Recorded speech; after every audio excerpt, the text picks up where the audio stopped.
Binabati ko kayo mga kapatid sa pangalan ng ating Panginoong Hesukristo.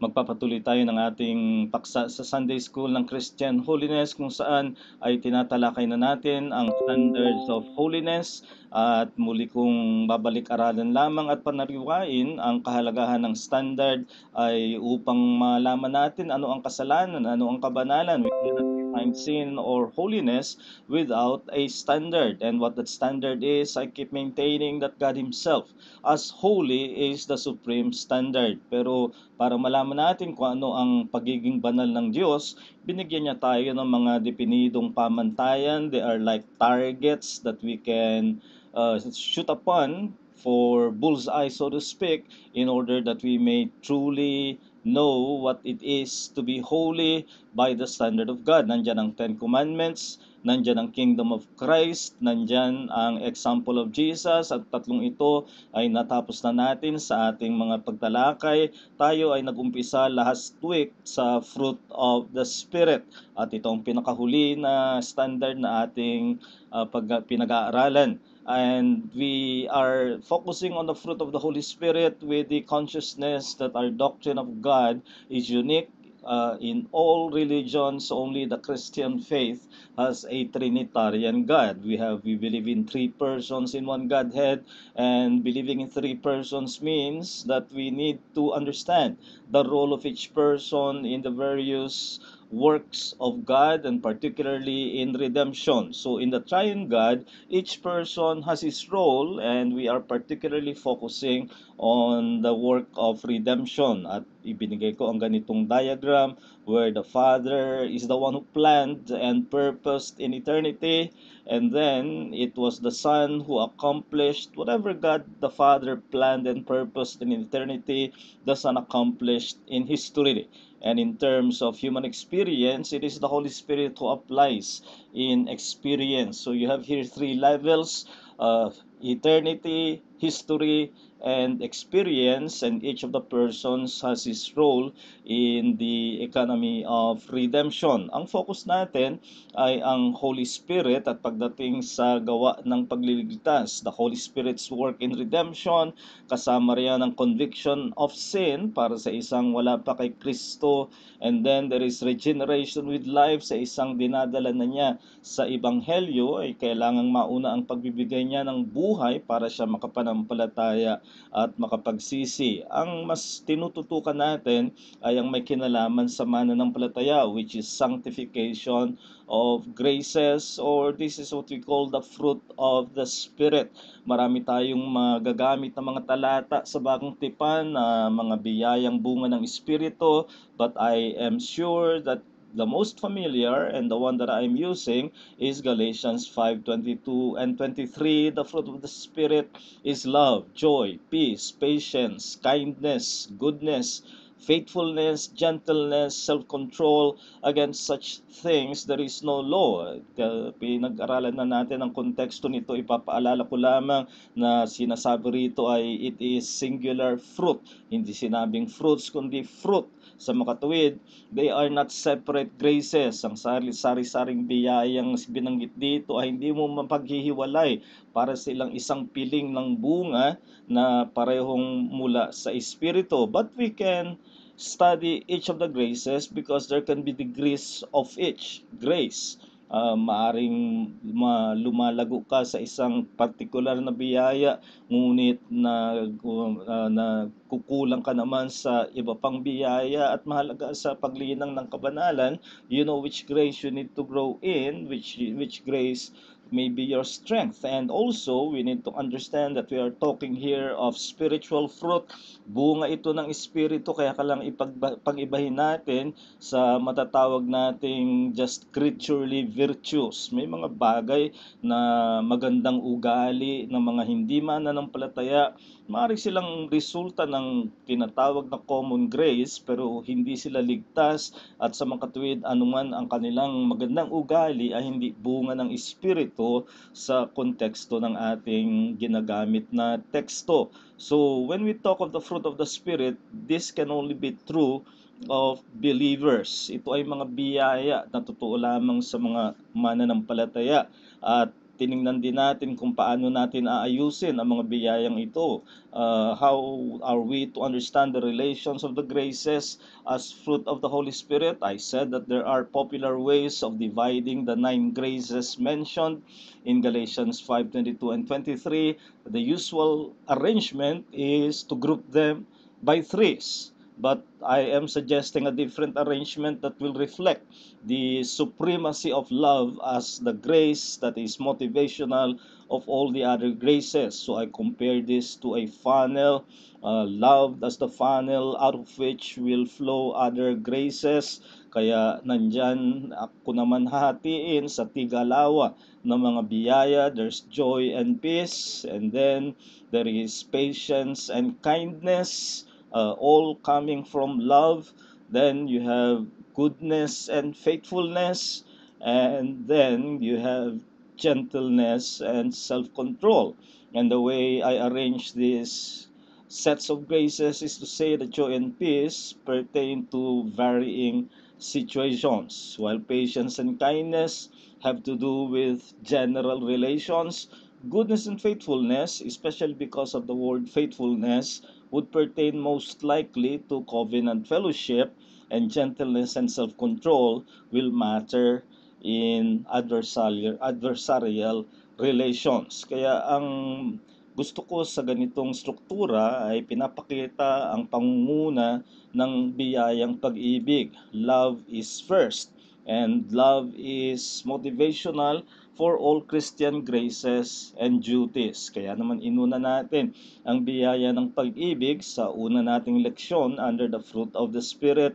And I did not give a definition of love. It is a very broad and deep concepts that I think a simple definition will not do.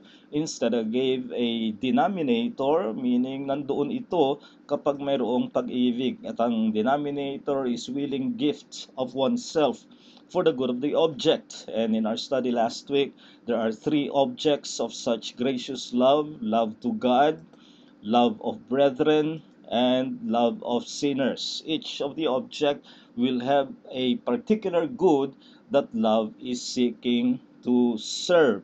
Now, titingnan natin ang unang set ng mga biyaya sa aking pagkakaayos nito, and this has to do with graces for varying situations.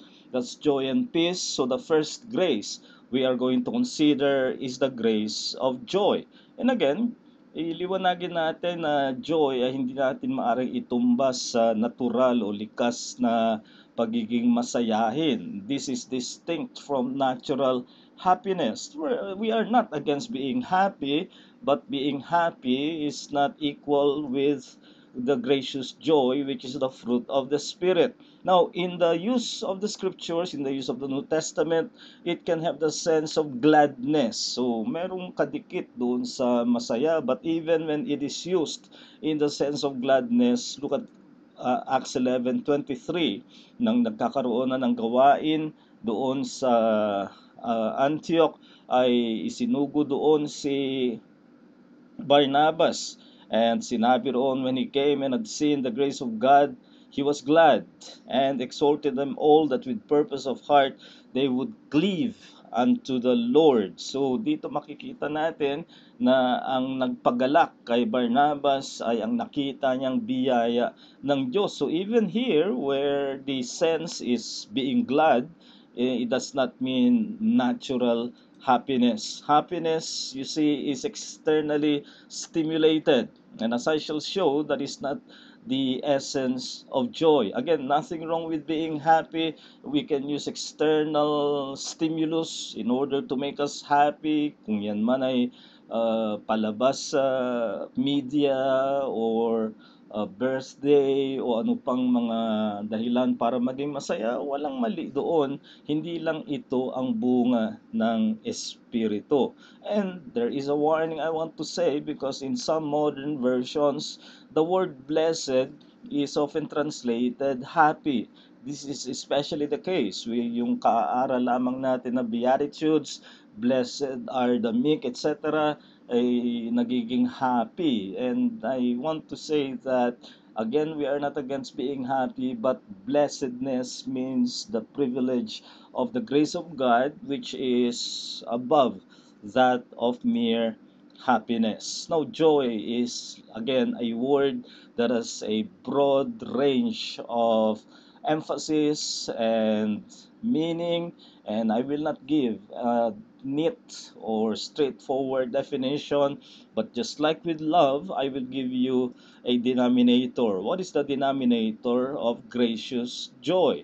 And I suggest that the denominator is sense of gospel privilege. Yung namamalayan mo, ang pabor sa iyo, ang pribilehiyo mo, na meron kang mga pagpapala ng Ebanghelyo. Diyan makikita natin, hindi lumalampas yan sa pagiging masaya lang na malimit ay dahil sa panlabas na dahilan, kundi ang kagalakan, gracious joy, is inner sense of that gospel privilege, and therefore this is something that can prevail in any situation.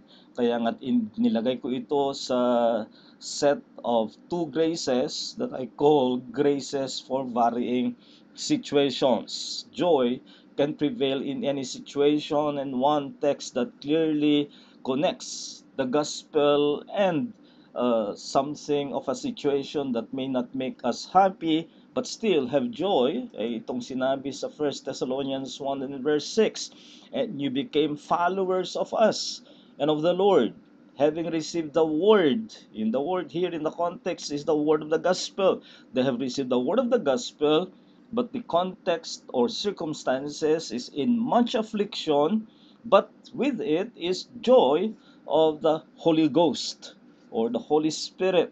So diyan makikita natin ang joy ay namumunga sa pagkakatanggap ng mensahe ng Ebanghelyo kahit pa ito ay nasa konteksto ng mga kapighatian. So that's joy, sense of gospel privilege. You are joyful because of the gospel blessings you have in Jesus Christ. At sa inyo na wala pang Ebanghelyo, ano man ang mga kasayahan ninyo dito sa buhay na maganda sa sarili nila, ngunit hindi mo malalaman ang gracious joy, ang tunay na kagalakang Kristiyano hanggat hindi mo tinatanggap ang mensahe ng Ebanghelyo. Sa isang tumanggap sa mensahe ng Ebanghelyo, hindi man masaya ang kanyang kalagayan, ngunit meron siyang Kristiyanong kagalakan. He can have Christian joy because it is a grace that can prevail in any situation. Ngayon, tingnan natin saan ang malakas na hamon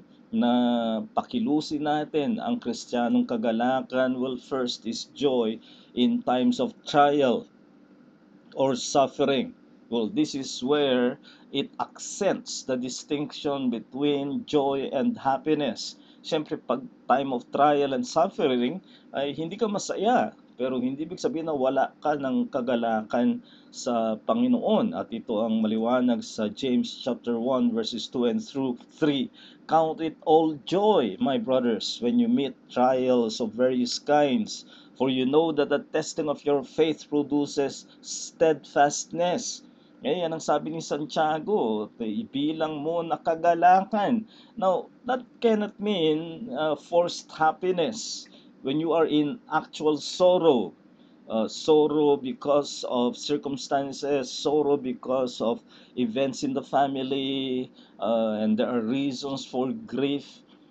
You are not forced to be happy. Imagine you're grieving and then you'd say to follow this verse, count it all joy, let's throw a party. That's very plastic and that's very artificial, and that is not what this verse is saying. It is not saying that we be happy, but it is saying that we can be joyful in times of such circumstances of affliction and suffering. So why? What does joy do that can remain even in times of trial and suffering? Because sufferings are meaningful in gospel terms. And in that sense, it is a privilege to suffer with the gospel intact in your faith.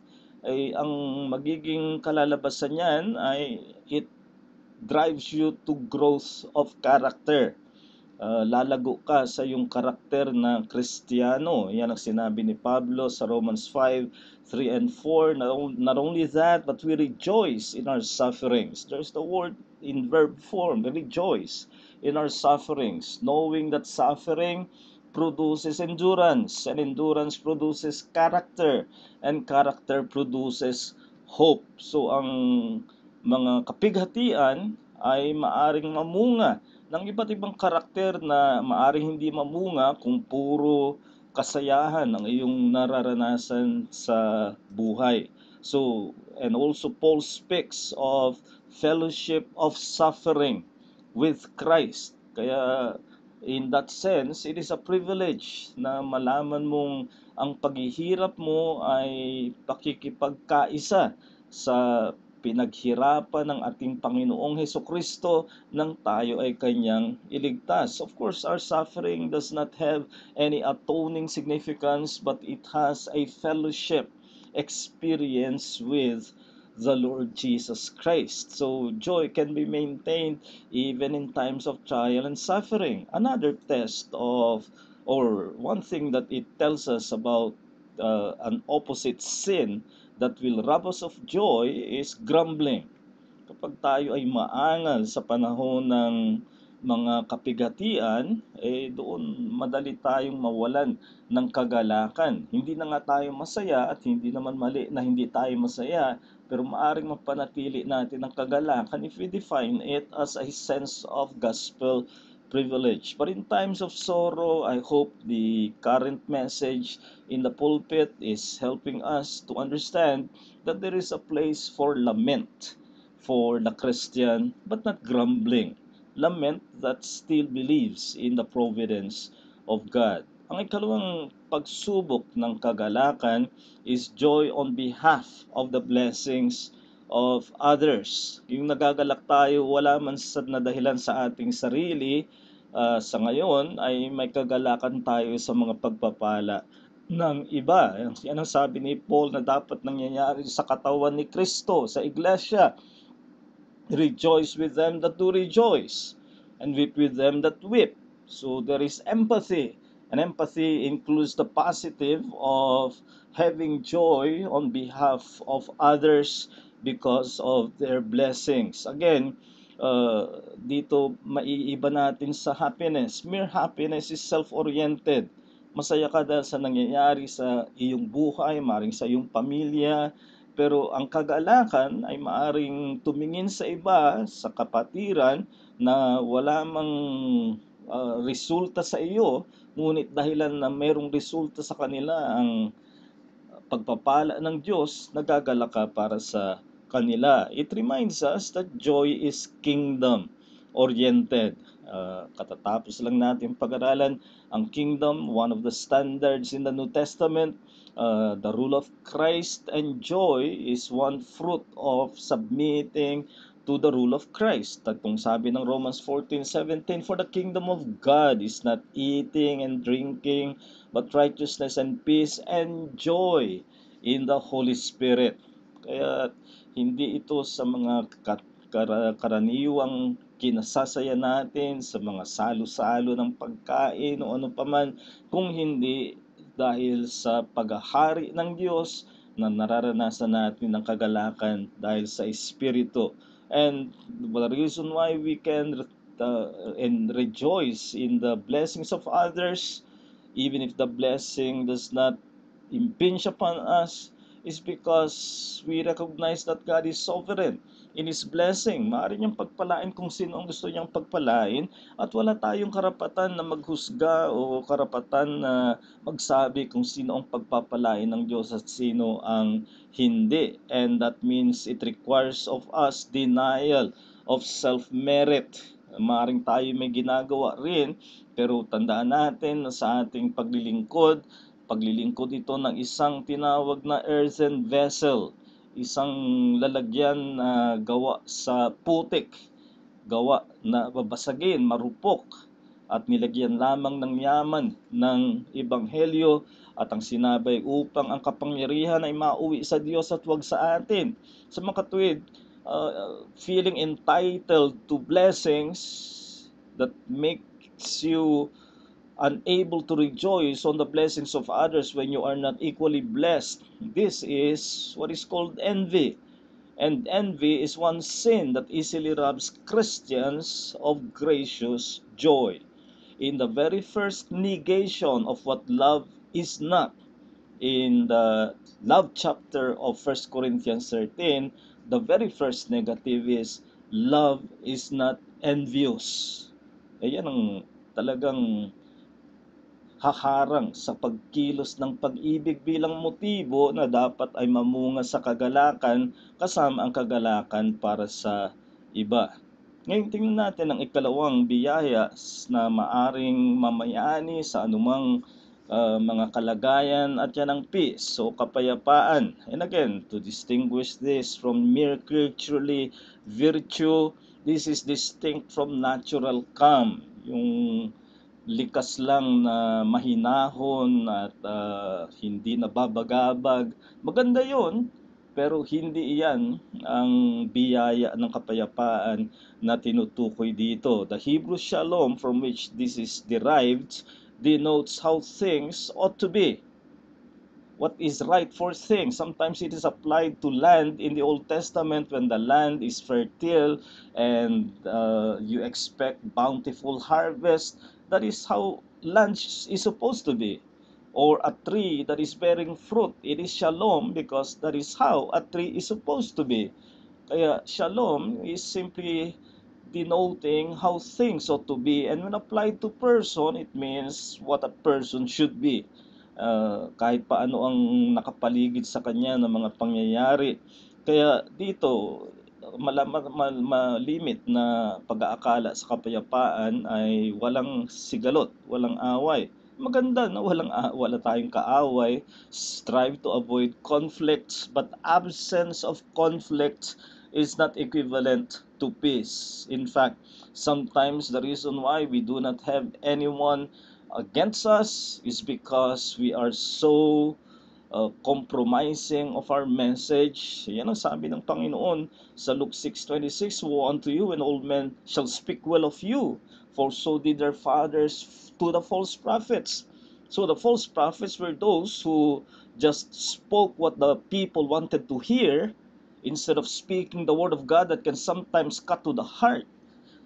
And when a messenger is well spoken of without any enemy, it's not a good sign. It's not right to be seeking enemies, but to have no one against the message that we bear may be symptomatic of a compromised message. So wag nating itumbas ang kapayapaan doon sa walang sigalot, walang kagalit. Again, I will not give a straightforward definition of peace, rather I'll give you a denominator. When we know there is gracious peace, and that is seeking to be right before God and men. Again, it is consistent with shalom, how things ought to be. And for a person to be in peace means he is seeking to be right before God and men, and that is most challenging in wrong situations. Kaya again, this is a grace for varying situations, especially when the situation, and I put in quotation marks, wrong situations, meaning situations that you would not rather be in, pero nandoon ka, at diyan masusubok ang biyaya ng kapayapaan. Ang sinabi ni Pedro sa mga Kristiyanong inuusig nang isulat niya ang 1 Peter ay let him turn away from evil and do good, and let him seek peace and pursue it. So peace is avoiding that which is evil in an evil time of persecution. So, may tatlong klase ng peace na dapat nating malaman. There is peace with God, and that is clear in Romans 5:1. Therefore, having been justified by faith, we have peace with God through our Lord Jesus Christ. So this is talking about justification by faith. Justification is what we call acquittal. It is God's judgment that because we have become believers in Christ, we are acquitted of our sins. At ang resulta niyan, resulting from justification, the believer has no enmity with God. So wala na siyang sagutin sa paghuhukom ng Diyos. Yan ang peace. Yang peace na yan, hindi magbabago. Ano man ang damdamin mo, minsan nagkakaroon ka ng bagabag, hindi ibig sabihin na lumiit ang iyong peace with God. Peace with God is like a peace treaty between former enemy nations, and when they are in the Treaty of Peace ay ano man ang mga sirkumstansya, nandun sila sa status of peace, and that is what we have with God because of Jesus Christ. And again, it is to your utmost interest for eternal consequences that you make sure that you have peace with God, and that is only through faith in Jesus Christ that will issue in acquittal from all your sins. But para sa mga Kristiyano, nandyan ang tinatawag na peace of God. At siguro familiar ang marami sa ating teksto ng Philippians 4, 6, and 7. Do not be anxious about anything, but in every situation, there's again the point why peace is a grace for varying situation. In every situation, through prayer and petition with thanksgiving, present your requests to God, and the peace of God, which transcends all understanding, will guard your hearts and minds in Christ Jesus. Ito naman ang peace na fluctuating dahil nagbabago kung ikaw man ay mapanalanginin o hindi, at mabagabagin o maaring manaig ka sa bagabag, magbabago ang peace of God. So, and what we learn here is that paralyzing anxiety is sinful. Huwag mong ituring yung anxiety pagkamaligalig ay personalidad mo lang. Kung dahil sa ligalig hindi mo na nagagawa ang tama, you are not in the right, then it becomes a paralyzing anxiety, it becomes sinful. And the answer to that is gracious peace, is prayerful trust in God's providence. Kaya kung naniniwala ka sa providensya ng Diyos at mukhang magulo ang sitwasyon, idaan mo sa panalangin. As panalangin may pagtitiwala na magbubunga ng kapayapaan ng Diyos. At ang ikatlong uri nito ay ang peace with fellow men. Dito, tignan natin sa peace with fellow men in general, may sinabi sa Romans 12:18, if it be possible, as much as it lies in you, live peaceably with all men. So may responsibilidad ka, as much as it lies in you, gawin mo ang nararapat sa panig mo, pero dahil ito'y dalawang panig, hindi mo kontrol yung kabilang panig. Kahit nagsisikap ka ng kapayapaan, kung ang kabilang panig ay talagang mahilig sa sigalot, mahilig sa pakikipagtalo, ay wala kang magagawa doon. Kaya merong punto ng as much as it lies in you. Some conflicts are due to the contentiousness of others. Kahit na gusto mo ng kapayapaan, sila ang nagsisimula, sila ang nagpipilit na magkaroon ng panggugulo, at wala kang magagawa sa ganun, pero sa panig mo ay gawin mo ang nararapat. At malungkot na maaring mangyari ito sa isang iglesia kung saan dapat ay walang ganitong mga pagtatalo, ngunit nangyayari sapagkat hindi pa tayo lubos. At karaniwang dahilan ng mga kaguluhan sa iglesia ay ang sinabi ng 1 Thessalonians 5:13, esteem them, those who labor in the word on your behalf, those who rule over you, esteem them very highly in love for their work's sake. At ang kasunod ay, be at peace among yourselves. Anong sinasabi niyan? Ang sinasabi niyan ay, rebellion against church authority disturbs peace. Ay may mga hindi lang talaga makapagpasakop, gusto nilang manaig yung sarili nilang kalooban, at sa halip na magpasakop sa mga inilagay ng Diyos sa katungkulang manguna, na isang napakahirap na gawain. Maging si Moises ay napaangal sa kanyang gawaing manguna, hindi madali ang manguna, pero sa paningin ng iba, mas alam nilang dapat gawin at lagi silang namumuna, lagi silang may kritisismo, at lagi silang may paghihimagsik sa mga nangunguna dahil akala nila mas alam nila. Ngunit hindi naman silang tinawag na manguna at hindi sila makapagpasakop. It will disturb the peace of the church, and it only betrays a heart that is deficient in the grace of peace. Kaya dito natin subukan ang ating kabanalan sa dalawang biyaya na ito. Again, we live in the conflict of the two ages, and we often experience that by contrasting thoughts. Ang kaisipan na dapat nating pamayanihin ay ang bunga ng Espiritu. And where we allow the fruit of the Spirit to prevail in our thoughts, we will be thinking, whatever the situation, the Spirit can help me sustain joy and peace, because joy and peace are graces for varying situations, and such thought will result in the resolve, I will maintain my sense of gospel privilege, joy, and will seek to be in the right peace in any situation.